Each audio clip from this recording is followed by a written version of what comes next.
guys, Anna here. Welcome back to the channel and welcome to another speed build. Today we are back with another base game renovation. We are on the Daisy Hovel lot, which is in Foundry Cove, which is one of those starter home-esque homes that you might choose. Now, I did accidentally already take all the furniture out of this build before doing the walkthrough, but this is a quick little overview of what the house looked like before. I do have a family that I was playtesting this home with, so that's why you will see the lighting drastically change towards the end of the video, because when I do the landscaping, I do it from the build mode from Manage Worlds whilst we start this in live mode. So that's why the lighting is a bit dim. Apologies for that. But let's talk a little bit about this build. So I believe initially this build was a 2x1 bedroom home. We actually make this into a 3x1 and we make it 2 stories. I wanted to keep the general shape of the build very reminiscent to the original. I keep the outside wallpaper, it's still that beige color. We do remove all the windows and put different windows. This part that we're doing here with this fancy kind of curved porch, I do remove this in the end. It is just a standard porch, as you can see by the thumbnail, but it's just a very basic home. I like that I was able to make this 2 stories, and I liked that it was 3 bedroom, because the other 2 builds that I have done, the renovations, the Streamlit single and the Cabana, they are 2x1s, and I wanted to have a larger starter home family lot. Daisy Hovel is a much larger lot size compared to the other 2 lots in the street that I previously mentioned. So I knew that this is a really good lot for, I guess, having a starter home, because you could do a legacy challenge on this particular lot very easily, because you could constantly bulldoze and expand or expand upon original home, because there's tons of room. There's so much you can do with this. And that's what I really like about this lot. The floor plan on this one is very similar. It is different to the original. So the original, it had this kind of weird funky kitchen in the center of the build.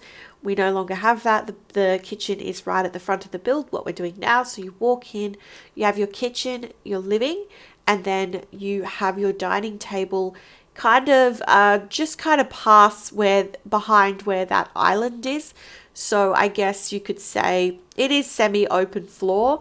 You then have a hallway which has your back door, a desk, and the staircase that leads you upstairs. Oh, and a bathroom, sorry. So you've got a bathroom between, which I'm just putting in here. So this room here is a bathroom, and that kind of, putting that room in there creates kind of like a hallway, I guess. So it definitely divides the space where there is the kitchen and the living room to where the dining room is, or dining space is, I should say. Upstairs, we do have 3 bedrooms. So I was able to put a master bedroom, a male child's room, and a female infant's room. Now, I wanted this to be affordable. I wanted this to stick within that starter home budget. This particular build comes in at 19,701 simoleons. So it is super affordable. It's actually cheaper than both the other 2 builds, and it has an additional bedroom and a whole other story. So but in comparison, this build is very simply decorated. Like, the infant's room just has a crib. It has nothing else in it. As mentioned in previous builds for this month, they are all base game only. They are all available on The Sims 4 Gallery by Gallery Ideas Antoinette44. It is in the description below if you'd like to see all the builds.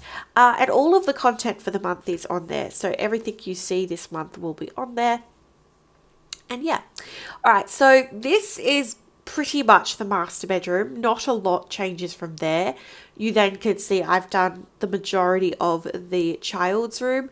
Initially, I was going to make this a 2x2. So actually upstairs where that infant's room was, I had a second bathroom, and then I realized I don't like a 2x2. It's kind of a weird number of like bathrooms to bedroom ratio. I don't know, that's just me. So I decided to make it a 3x1. The bathroom is downstairs for this property. It's which is not great, but at this stage, it's you know, it's what I had to do. Okay, as I said, this all gets removed. I put in a standard veranda porch, and I guess the reason I did delete and go back and do these things is I wanted to make it cheaper. I wanted to make it affordable. So I constantly was deleting and placing and deleting and placing things just so I could stick it to that budget. I really like the front porch of this home. I think it leans more to that colonial style, which I believe is represented on this street. So yeah, I really like it. So we didn't do the BFF's house, which is next door. I didn't renovate that this particular series, but I do feel like I will come back and do more base game renovations, or even renovations for any other pack. So if you have any suggestions, if there are any particular lots in any worlds that you would like to see, please let me know, and I will put together a list and it'll go through for my next series. You know, do you enjoy just seeing base game renovations? Do you want me to renovate the lots that EA have renovated? So they have renovated the BFF home. They've done the Pancakes house. They've done the land grabs. Do you want me to have a version of that, or what would you like to see? I tried to stick with homes that EA hadn't already renovated. But yeah, you never know. Like in the future, I might go back and do those. We are just finalizing the exterior, and as I said, I wanted to keep it simple with the wallpaper. I've gone in with white and brown windows. I think it's very complementary to the building as a whole, and it ties in with the door and the roof really well. I managed to put these little planter bots on the porch. I really like this. I think it gives it that little bit of pizzazz it needed at the front of the build. I'm not too phased about the back because you're not really going to see that quite often, but I wanted there to still be some kind of appeal to the facade of the build. And again, at this point, I am just trying to see what I can afford. I will be deleting that entire bathroom when I realize that I want to change it out for the toddler's room. Well, the infant's room. I suppose you could put a toddler in there actually. That is just going to have a crib in it. It's going to have nothing else because at this point I was trying to see what I could afford. I think I might not even keep all of these curtains because curtains are quite expensive in The Sims 4. I don't believe I put in a computer. There is a TV, but there are some things where I had to, debate what's more important. All right, we are outside for the landscaping. This entire landscaping is debug, including the fences, which I thought was absolutely great that I could do this because it needed something. Because, as I said, the building is not quite big. This lot is actually quite deceiving. Like you could fit quite a lot on this particular lot. I've built 4x2, 5x3 bedroom homes on this particular lot. It's quite big. All right, so let's talk about this particular lot. So as said before, I like this lot because it's good for expansion. You could take this build and easily update it, easily change it around minimally, and you could add in an extra bedroom. You could simply make the building wider and expand the upstairs, and you could add in another bathroom and bedroom that way. A study or a skill room or whatever you needed to do. The backyard's huge, so you could add in a ton of stuff that way. And yes, okay, so this is what I meant by the changing of the lighting. So now I'm in build mode, which is from manage worlds, not from live mode.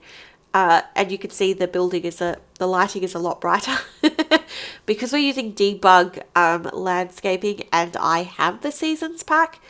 It will be all brown depending on the season. So because they're essentially show live, they're plants from the environment. They're not real, so they are affected by the seasons. Yeah, so that's why I do it in this mode. Anyway, simple landscaping. So we've mapped out the fencing. I've put in a big tree. I put in a path. If I did have more money or more funds, I would put in a pool for sure. If I was using all packs, I would put in a tree house on this lot. Lots of little things you could do. This definitely is such a family home type lot, as opposed to something that could be used for community lots. Sometimes I find certain lots are good for community lots. Like for example, the corner lot in Foundry Cove, I think is really good for a community lot. And I've always wanted to build like rental, like maybe some units or apartments, or even just like a cafe or something, or yeah, something like that, or not really a gym, but maybe like a yoga studio or something, because Willow Creek does have its own gym and library and park and stuff, so it doesn't really need that. But anyway, this is definitely a family home lot, and I do adore this lot. Okay, so yeah, we got the pathing. I've just gone in with all the just standard plants, daisy, hydrangeas, rocks, lay-lowing flowers, gone in with the big oak trees that are often found in Willow Creek. I think we can afford potentially some seating.